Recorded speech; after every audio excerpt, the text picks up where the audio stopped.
অবশেষে টি-20 world cup champion হয়ে ঘরে ফিরলেন রোহিত শর্মা, বিরাট কোহলিরা।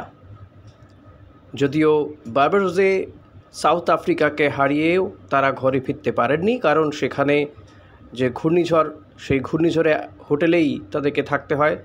3 দিন তাদেরকে হোটেলবন্দি হয়ে থাকতে হয়। তবে শেষমেশ ভারত সরকারের পক্ষ থেকে তাদেরকে বিশেষ বিমানে করে উড়িয়ে নিয়ে আসা হয়েছে এবং তারা আজ ইনফ্যাক্ট গতকাল রাতেই ভারতে ফিরেছেন। ফিরে তারা আজ সকালে প্রধানমন্ত্রীর সঙ্গেও সাক্ষাতে যান।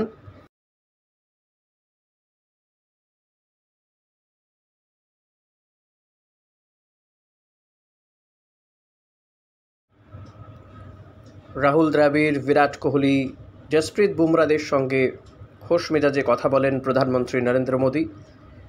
50 ওভারের ওয়ার্ল্ড কাপ যখন ভারত হেরে গিয়েছিল অস্ট্রেলিয়ার বিরুদ্ধে, সেই সময়ও প্রধানমন্ত্রী ড্রেসিং রুমে গিয়ে তাদেরকে সান্ত্বনা দিয়ে এসেছিলেন।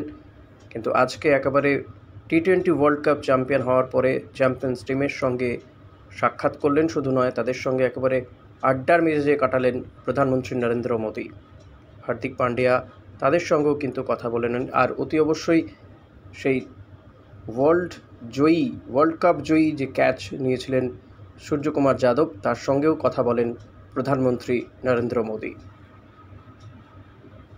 এরপর রোহিত শর্মা, রাহুল দ্রাবিড়রা ট্রফিটাই, অর্থাৎ টি-20 ওয়ার্ল্ড কাপ চ্যাম্পিয়নশিপের যে ট্রফি, সেই ট্রফিটাও প্রধানমন্ত্রীর হাতে তুলে দেন।